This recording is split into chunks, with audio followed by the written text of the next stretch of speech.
Retrouvez le flash d'information spécial Israël, présenté par Laura Sahin.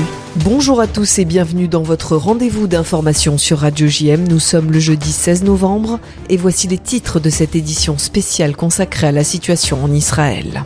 Tsahal continue son avancée dans Gaza. Un centre opérationnel du Hamas, des armes et des équipements technologiques ont été découverts au sein même de l'hôpital Shifa par l'armée israélienne. Israël qui a précisé que ses forces pénétraient dans une partie de l'établissement sur la base d'informations du renseignement. De nouveaux soldats ont trouvé la mort hier dans les combats. Le directeur général de l'Organisation mondiale de la santé a déclaré que l'entrée des forces de Tsahal dans l'hôpital Shifa à Gaza était totalement inacceptable. Il a affirmé, je cite, « Les patients et le personnel médical doivent être protégés même si les hôpitaux sont utilisés à des fins militaires ». La France a exprimé sa forte préoccupation face aux opérations militaires israéliennes dans l'hôpital, estimant que la population palestinienne n'avait pas à payer pour les crimes du Hamas. Fin de citation. Emmanuel Macron a affirmé à Berne, en Suisse, hier, défendre une position équilibrée qui n'a jamais varié concernant la situation au Proche-Orient. Le président français reconnaît le droit d'Israël de se défendre et de lutter contre le terrorisme, mais dans le cadre du droit international humanitaire et en respectant les règles de la guerre. Sarah Netanyahou, la femme du Premier ministre israélien, a confirmé dans une lettre à Jill Biden, la femme du président américain, qu'une otage a accouché en captivité. Elle demande l'aide des États-Unis pour libérer l'ensemble des 240 otages retenus à Gaza.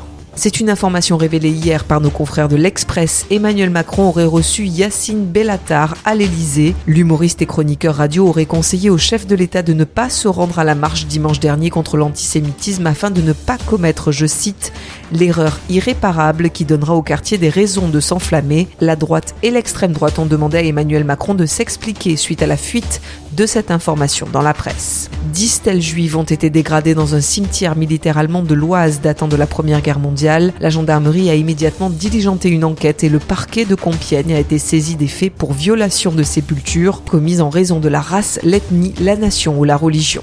Je vous donne rendez-vous à 13h avec l'invité de la rédaction. Aujourd'hui, je reçois Déborah Imi, notre spécialiste du marché immobilier en Israël, qui donne chaque vendredi matin ses coups de cœur dans l'émission de Patrick Zick.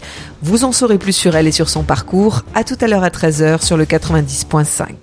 Enfin, n'oubliez pas tout de suite après ce journal, le magazine d'information L'Instant Mag, la fondation Agir contre l'exclusion à 30 ans et c'est à Marseille que le premier club FAS a ouvert ses portes. Alors notre ville était le lieu idéal pour célébrer dignement cet anniversaire mardi dernier au Palais du Pharaon sur le thème territoire et entreprise, accélérateur d'utilité sociale. Nathan Sperling et Magali Barthès étaient présents pour couvrir l'événement. À tout de suite sur Radio JM. Vous venez d'écouter le flash d'information spécial Israël, présenté par Laura Sahin.